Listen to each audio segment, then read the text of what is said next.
All right, Steven, first things first, this account needs a restructure.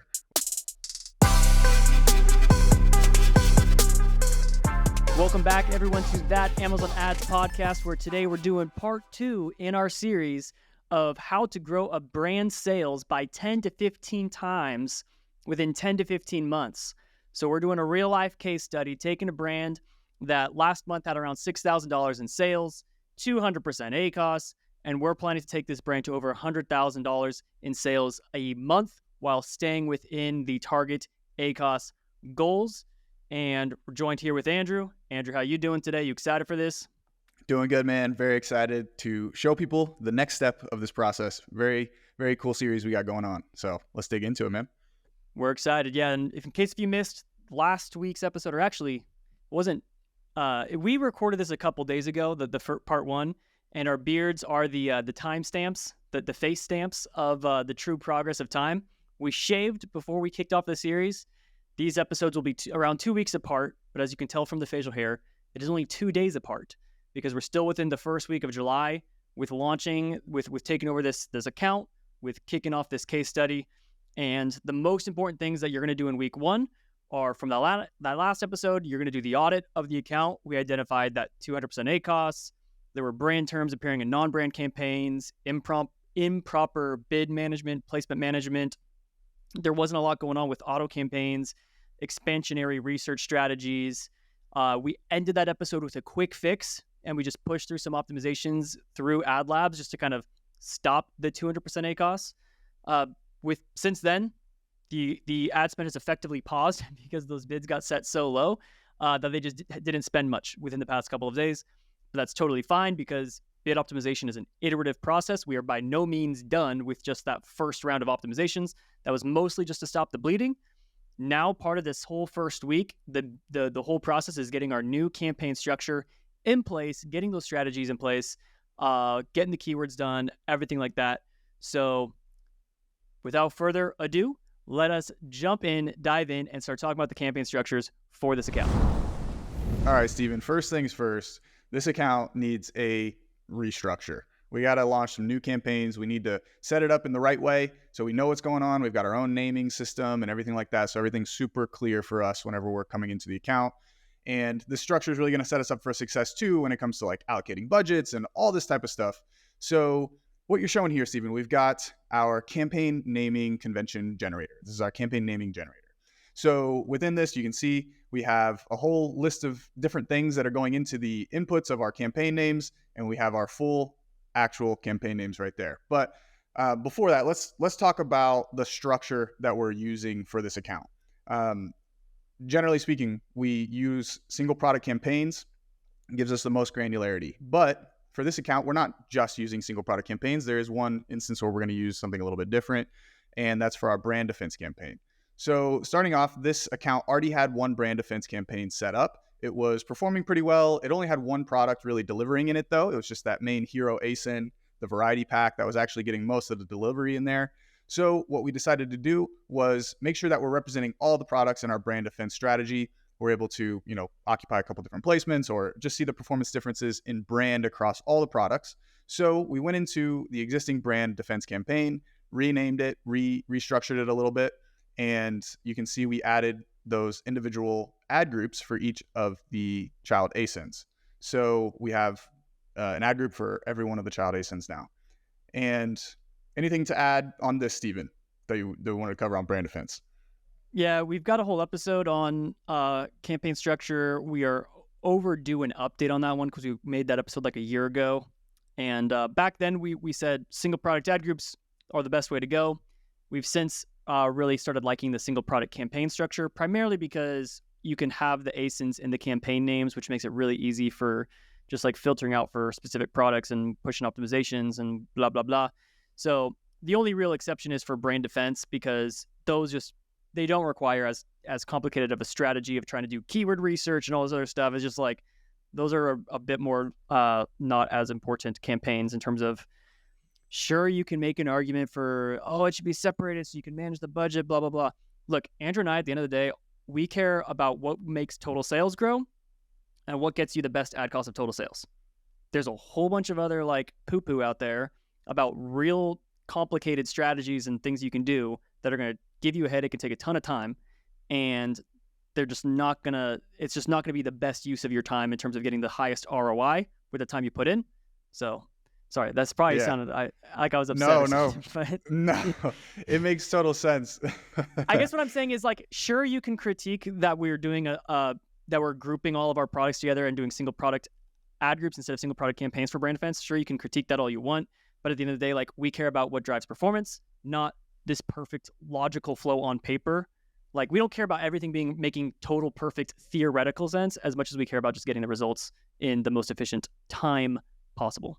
Well, also, it's just important to keep in mind the context of this account. There's like 5 keywords that maybe get like 20 searches a month for their branded terms. It's not like this brand has a ton of volume coming through that we need to like be Right. very strategic True. about and being able to allocate the budgets like that. This is 5 products. We've got like 5 keywords that we're actually getting branded searches, and we're representing those. And this will make it a lot easier for us just to know in one campaign how much we're spending on brand. Just like we can set the Exactly. budget Yep. there, cap it there. We know exactly where all that branded spend is going. And then throughout the rest of this episode, we'll show you how we're isolating that spend and everything like that. So, Yep. Now, Andrew, this document that you made, you are the famous guy for campaign structure and naming conventions. I think at least you had some good posts on LinkedIn that got you a little bit of street cred for this. So this is largely that document. I think you've updated it, made some adjustments. This is what we use for Adlabs managed services. But as anybody can see here, the basic structure is these line breaks are strategy breaks in between little campaign group clusters. So every single line is going to represent a unique campaign for a unique ASIN. You see the ASINs are listed here. But Andrew, what's going on between, we have 5 different chunks of campaigns. What are the 5 different tactical breakouts that we're doing here? Walk us through it. Yeah. So we, like you said, got those chunks. Each individual ASIN got its own campaign. And within that, you can see in the targeting type column, in that first chunk, we have our auto. So those are going to be our 5 auto campaigns for each of those individual ASINs. And then we have different campaigns that we launch for each ASIN after that. We have our Sorry, Andrew. Yeah. I'm going to interrupt real quick. Because I just realized this would probably make a lot more sense to people if they realize the purpose of all these columns here. Explain what the purpose of each of these individual columns are and how it actualizes in the campaign name. Okay. We want to go through each column, you think?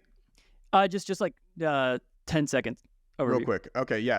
We identify the marketplace, the platform, so like seller or vendor, just in case it's like split up. If you have multiple, marketplaces or platforms. Ad type, sponsor products for this one. On this tab, it's just the sponsor products, but you could do brands, video, display.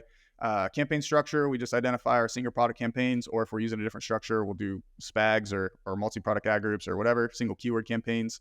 And then we have our targeting type. It's either auto or manual. Then we have our tactic, which is going to be, your brand, non-brand, competitor product targeting. And then we have another additional tactic clarifier just to say whether that's a keyword targeting or product targeting tactic. And then we identify what types of match types we're utilizing. So we segment our campaigns by match type. This just allows us to, whenever we want to be more research focused, we can focus on just our research campaigns versus exact and all that type of stuff. We won't go too deeply into that. But you can pick and choose which match type that campaign is for. And then we have our ASIN SKU. And then at the end of it, we have our campaign name. So we just bring all of those individual identifiers. They're just little abbreviations for things that mean something.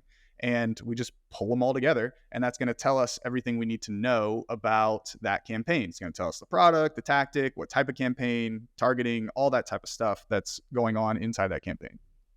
Yeah, so this whole formula here, just a super lengthy way to bring together all of the sections here. So each column represents a specific informational piece of information of what's going on in that campaign. For easy filtering, if you want to just quickly find all of your auto campaigns or whatever, like, you guys are probably very familiar with this stuff.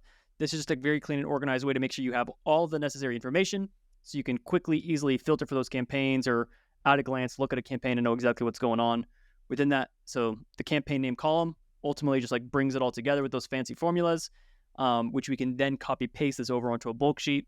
And then similar thing going on with the ad group names as well. Yeah.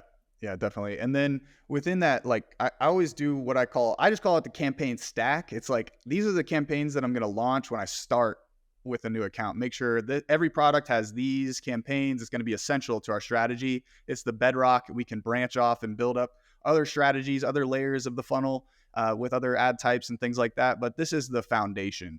And with that foundation, every ASIN is going to have an auto campaign, a non-brand research campaign. So that's our broad phrase right there that you have selected. That's going to be going and finding longer tail targets. We have our exact match keyword targeting campaign.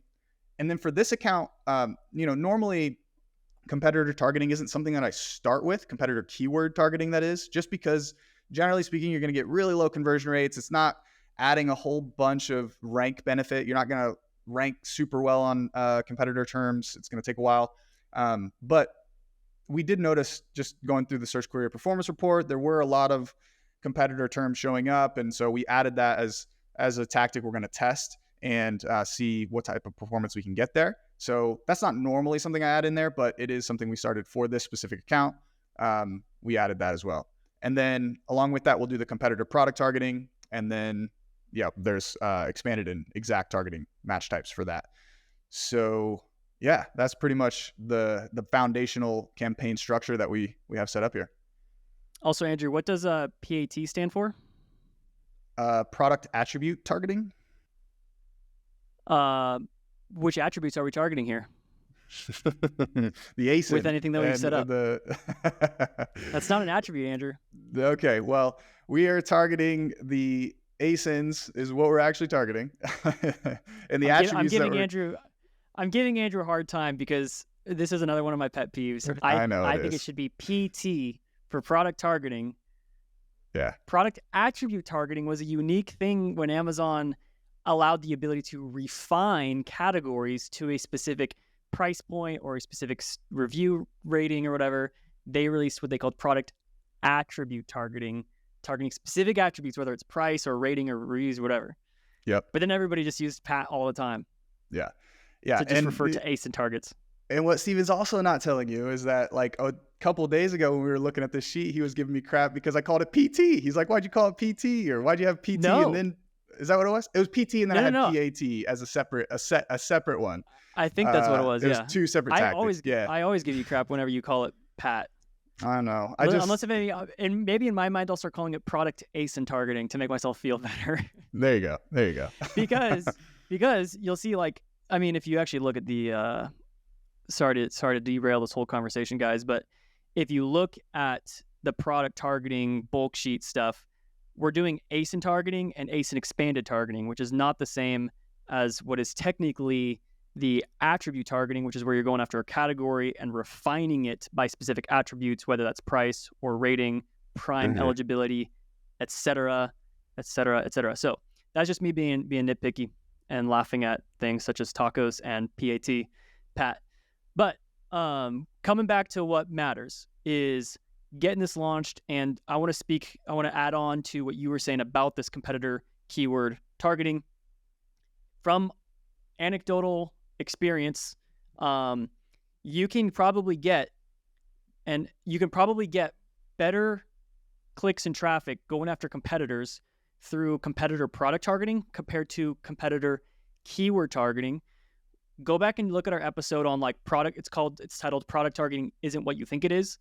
And the idea is that like product targeting is not hitting product pages on those competitor products. It's basically functioning as and I haven't had a meme at this. We're going to throw up a meme right now and you'll see the meme. Okay. But what product targeting really is like keyword index targeting. So every product, every ASIN is indexed for a certain basket of keywords. And when you're targeting a product, you're targeting that basket of keywords, that keyword indexation for that product. That's kind of what you're going after. So if a product happens to get a ton of branded search volume, then that's going to be very expensive for you to go after that product target because you're now essentially bidding on all of the competitor keywords.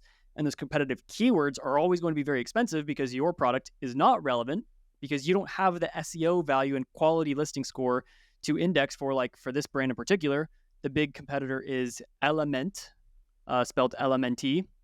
So Element is tons of volume on this competitor's keyword, But if we just go after element as that keyword itself, we're going to have extremely high CPCs with extremely low conversion rates. But if we target those products, we will then be trying to basically target all of the keywords that the element ASINs are showing up for in search, which part of that is obviously going to be their own branded terms, but also anywhere else where they're appearing for any of these other non-brand keywords, like element is very likely showing up on all these other keywords here. So we're targeting the whole basket of all these keywords that element's going after. And so we're going to do a little bit, like Andrew said, of going after those competitor keywords with exact match, and probably actually throw in some phrase match as well. But we are going to be going after those mainly because there's so much volume on those competitor keywords, and our product is very similar to it, where these are like sugar-free electrolytes. So very relevant brand. We're going to go after it, but the real strategy is going to come down to more of these product targeting and product targeting expanded campaigns. So yeah, that was the thought I wanted to add. Cool. All right. So we've talked to them a lot about the structure and the campaigns. Let's show them how we're going to actually launch it. Let's do it. All right. So this is our bulk sheet document. Beautiful 658 rows of bulk information. Now, I'm sure you guys are like, what? You already did it? I wanted to see you do it. That was the whole thing of the learning process. Look, this episode's already going to be like an hour, and creating this sheet took me an hour. That's without even providing any voiceover. That's with me like having lo-fi beats in my ears in pure focus mode, piecing this thing together. And already had the keyword list and already had all that prepped and all the campaign names ready. Andrew, all that stuff was Andrew built out this campaign naming thing. Andrew was pulling the keyword list. We were working on this together. I mean, to prep for this episode took 2 freaking hours, dude. It took way too long. We kind of have a lot of stuff to do. So it is in the masterclass. So if you want to see exactly how to bulk launch this whole stuff, that is in the masterclass. If we get like 50 comments for people asking to make this available for free on YouTube, we can make that lesson in particular for how to bulk launch sponsored product campaigns on bulk sheets available in, we can put that on YouTube if we get enough comments for it. So, and requests. The main things I want to call out on this are, you see we have these same campaign clusters of the 5 campaigns in 5 different cluster chunks. Funny. It sounds funny. But anyways, took it literally just from the campaign naming thing and pasted that list here. We obviously set the launch date to, this is July 5th in that year, month, date format, and July 5th is today. And the first group of campaigns are going to be auto. Everything after that's going to be manual. Daily budgets. People are always like, what should the daily budgets be? I just put $50. Bit arbitrary. That's a total of $1,500, which obviously is a lot to be potentially spending in one day, given the fact that we spent like $1,500 in the whole month of June on this account, and that came at a 200% ACOS. So obviously, if we can't spend $1,500 in a month efficiently, we're not planning on spending $1,500 every single day. However, that doesn't really matter because I'm going to start these bids so low that we're not going to be hitting these daily budgets. And if we're somehow spending this much, given what the bids are at right now, like the ACOS should be pretty good. So, Andrew, what do you think the starting bids that I put are? I'm moving the screen so you can't cheat and see what I put. What do you think my starting bids are? $1, Bob. $1, Bob. Yes, sir. You're the bid. $1, Bob. $1 it is. It is $1. But I'll tell you this, Andrew. It is not purely arbitrary, this value. It's a lot of arbitrary, okay? It's a lot of arbitrary, but it's not purely arbitrary. If you guys look at the episode where we say how to calculate my starting bids, number one, $1 is a pretty safe estimate in general, just for very, very benchmark stuff. But on top of that, we also have like the start low and inch your way up method. This is supplement space. Things in this category are extremely competitive. I mean, if we look at the CPCs, they've been at around like $2.50 for like the last like 90 days or so. So they're averaging $2.50 clicks. So the $1 Bob is working here in 3 regards. Okay. Number one, just a random kind of average CPC on Amazon in total. Number 2, it's also working with the start low, work your way up relative to how much CPCs typically are in this category. So that's number 2. Number 3 is it is kind of benchmarked to the main way in which we say to calculate your bids, which is based off of the using your account level metric goals and CPCs and RPCs and all this kind of stuff, like the overall account level performance, we see here product pages is going to kind of be our default bid, and we're going to increase for rest of search and increase for top of search. Watch the episode on placements if you want more information there. But we saw in the audit that product pages was at a 200% ACOS. And look, these CPCs are actually higher on product pages compared to rest of search and top of search, which is a big no-no. You definitely don't want to be spending more on top of search spending more on product pages relative to top of search. However, we also identified in the audit that part of that was because of the not improper segmentation of brand versus non-brand. But the whole point being, this is 200% ACOS. That's really, really high. To start things off, I would like to put product pages down to like a $1 CPC, just because like the ACOS there is the worst. And then we can increase by 50% for rest of search, and then increase by 100% for top of search. So we're going to start with slightly lower bids, increase by 50% for rest of search, increase by 100% for top of search. Those are extremely generalized starting bid scenarios. So we can get up to a $2 CPC for top of search and up to $1.50 for rest of search, and then around $1 for product pages from the launch, for the get-go. Very likely that's not going to be enough CPC to actually get sizable spend. But again, this is just week one. We're primarily focused on getting the campaign structure in place, getting the right keywords in place, just getting set up. We can iterate upon iterate with bid optimizations moving forward. Andrew?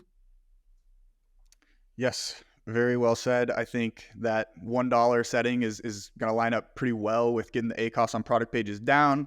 That next round of bid optimizations that we do should help, either number one, these campaigns are going to get good ACOS out of the gate with some low price clicks.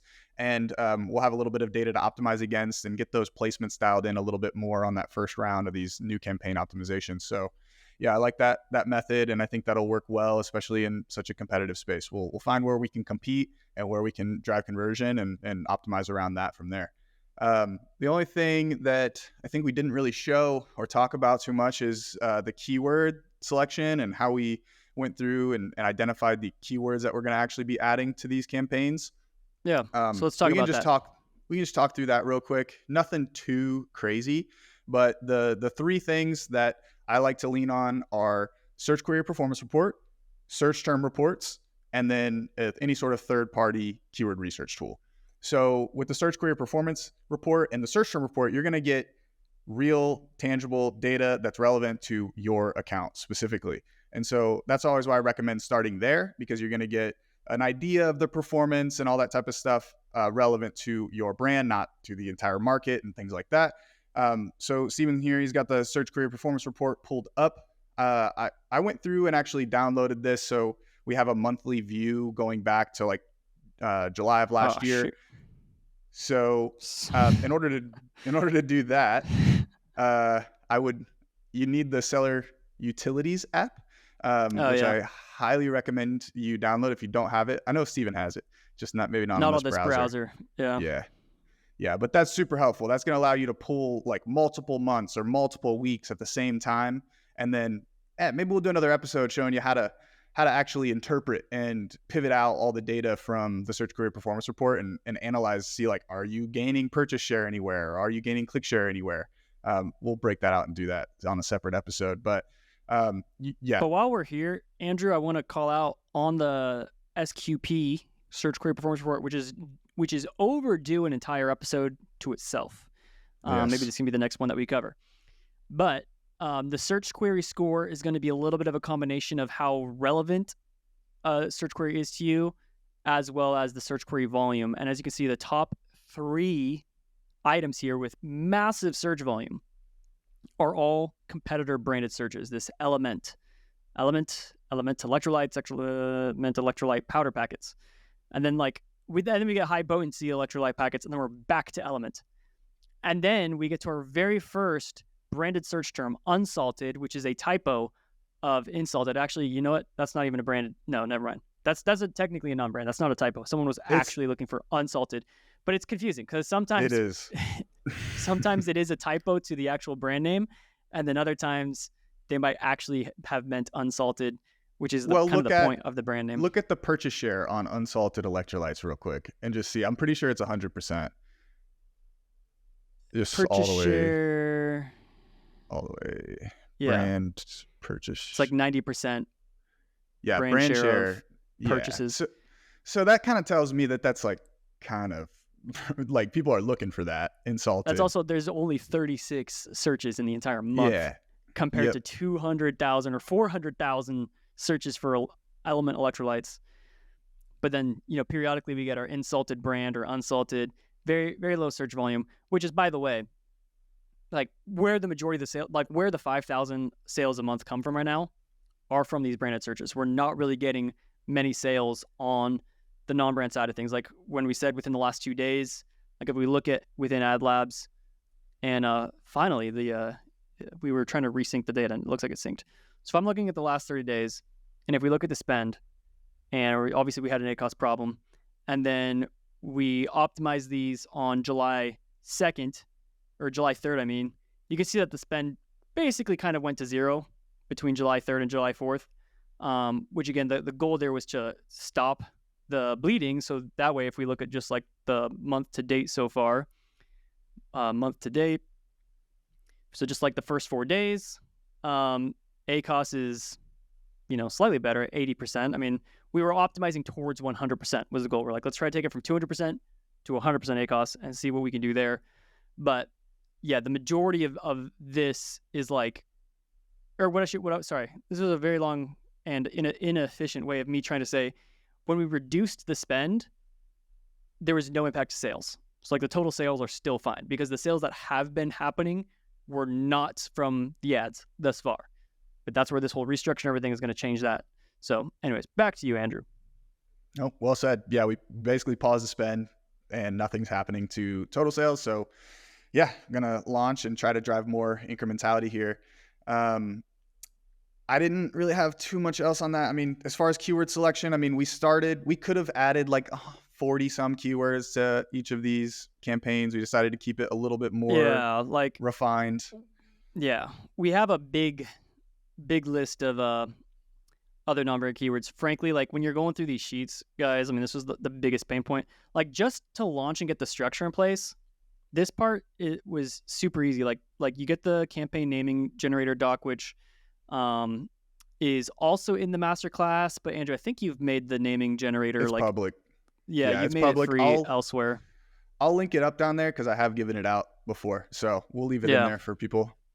Cool. So this is free, but you have to comment thank you. It's password for. Oh, make it password protected where they have to type thank you. So anyways, so getting the campaign structure in place is super easy to do. From there, you have this keyword list, and it'd be very easy to just like copy this whole entire keyword list, paste it to your clipboard, go into like a third-party tool and just bulk apply it to all the relevant campaigns that you want to do. Adlabs is working on that, and hopefully by the end of July, that is possible. But it might not be. You never know how development goes. But for the time being, the final step for us in this episode is, for simplicity, we didn't do this whole list. We did a slightly shorter list. And the primary explanation of that, it doesn't really matter, but it came down to just like the difficulty of Excel and being on a time crunch. So we used a shorter list. But what we can do is we can properly negate all of the brand ASINs as well as the branded. Let me actually move this list over here. So we can properly negate, and this is actually a very important kind of final step. Mm-hmm. We want to add as a negative phrase and a negative product target. We can do it at both the campaign and the ad group level. We're going to select all of our campaigns, and then we're going to find just the brand, and we're going to deselect that one. Andrew, we technically don't have a brand defense product targeting campaign. Do you think we would need one? We might just set it up just to see, but I don't think so. It's not going to matter too much. I don't think so either, because with other accounts, and now that we're starting to see search terms appear on product targeting, like in your search term reports or product targets, a lot of our like brand defense product targeting campaigns are showing up just in a bunch of non-brand. Yeah, non-brand. Like people will be searching for electrolytes, And then like, because one of our products appears in there, our brand defense appears in there, and you're technically just now have 2 products in a non-brand search query. So I don't think that's super necessary. Yep. But point being, I deselected that one brand defense campaign. So now we only have the non-brand campaigns. One thing that's great about Adlabs, by the way, is look at these. The developers are so thoughtful. They're like, you probably want to know when you have an ad group can't be both keyword targeting and product targeting. And so they said, you probably would like to know whether an ad group is like, keyword targeting or product targeting. So these are little badges in there, it's kind of just helpful of them. Yeah. So, because that's also going to let you know, like, can I negate a product target from this ad group? Well, it kind of depends. If the ad group was set up as product targeting or keyword targeting. So for the negative keywords, we'll grab this list of branded stuff. Insulted. I don't see. What we probably also need in here is one. I'm going to move this down. We probably also want insulted. Or just with no D. Did I do that? I don't think I did that one. Insult and insult. Like. Yeah. Well, let me just add a few more variations. So there's like, and what about with an E as well? I don't know if Amazon negative phrase is smart enough for that. But I don't think we even need all these long tail stuff, frankly. I would actually just shorten it to. It could just be the string, like the root string or whatever. Yeah. I'm just going to do this real quick. I'm going to move this up here. And this is like the main. And then we also have insulted with a D and then insulted. That should probably cover all of it. We could also technically add do ones without the D, like this in insult, like that, to where it's like if they forget the D or something. Yeah. It's also encompassing of all of the other ones. I'm just hoping that we don't like over negate, like if people are looking for salt, That's true. We do have some targets with salt. We're going to start with this. Basically a bunch of variations of the brand. And we will add this as negative keywords. And then we're going to come back, grab the ASIN list, copy that, and paste that here, which normally, hopefully one day we'll be able to do the same thing and bulk add an entire list of keywords or product targets to all of the other existing campaigns that we're going after. So that's in the works right now. We're just trying to gate it. So I'm just going to add, hopefully this all goes through and there's no cool. 731. So it's pretty quick and easy. Now we have sufficiently optimized all of our campaigns, or we've effectively negated brand from non-brand, because as you saw in episode 1, that was a problem with actually being able to calculate bids and placements properly. And then I haven't actually yet, I'm going to filter out for select campaigns for anything that is _SP, should be any of the new campaigns that we've added. So filter out for just those campaigns. We didn't actually enter in, drop that optimization group. On the bulk file, we actually didn't add any of the placement adjustments yet. So if we were looking for the placement percentages, these are all currently set to 0. The reason why I didn't do it there was because I figured it's probably easier to just come into here and just change all these to 100%. So set to percentage 100. And then for rest of search, we said we were going to increase by 50%. So grab these bulk actions, set to 50%. So that's going to be hopefully a really good start to these new campaigns. More step. We got one more thing that I want to do with the negative keywords. So in our non-brand campaigns, our specific non-brand keyword campaigns, I would like to negate our competitor targets. Oh, right. Forgot about that. Our competitor targets, it's possible that they slip through into our non-brand campaigns. And from what we've seen in the audit, the performance on those is a lot worse. Conversion rates are a lot worse. So I'd like to try to isolate that a little bit to where our non-brand's truly non-brand. We can get a good gauge of performance from the campaign level, how those are performing. Yeah, so _NBR_ should get all of the non-brand campaigns, including the autos, because we also want to negate from those too, right? Yep. So, so that's like 15-ish campaigns. We want to negate all of the competitor terms. Now, this is a really big list. I think kind of similar to what we were doing before, we could probably just do like LMNT just to simplify, just because it's fewer keywords. Yeah, we could. It doesn't really make a difference, guys. Like if you negate just one element or all the variations as a negative phrase, like it's just fewer keywords, which for me, like you can end up having so many massive keyword lists. It just slows down whenever you download a bulk file, like just slows down everything. Like all of your slows Adlabs down, slows bulk sheets down, slows Excel down, slows the ad console down. So I prefer to do fewer phrase match negatives rather than adding billions. So and then to defend my point, I picked the highest volume ones that I found from Search Query Performance and just put those in there. But I totally agree. If you have more time, we could definitely truncate this. The biggest thing is that bulk files, especially with larger catalogs, and you're doing like negative brand ASINs on all the auto campaigns. Holy crap, you can get some crazy bulk files. Yeah. So is it just these three primarily? Element, Ultima, Liquid IV? Prime hydration. Waterboy was one that was getting searched. We should probably also add element. Yep, actually the word typed out. Yeah. Squenchers. These should be good. So we will also negative phrase those. We're doing this at the campaign level. Could also do it at the ad group level, but frankly, it doesn't matter because campaign encompasses all of the ad group. And then let's also grab that list of competitor product ASIN targets and paste that list in there as well. And yeah, so we ship that out. So that was a good idea, Andrew. Good catch. So the idea here is that the non-brand, okay, sometimes you're looking at a non-brand keyword like electrolytes, and it's like this keyword has 500% ACOS. And shoot, we can't really scale on this keyword. But when you look at the search terms, it's like all of the spend was going to element electrolytes.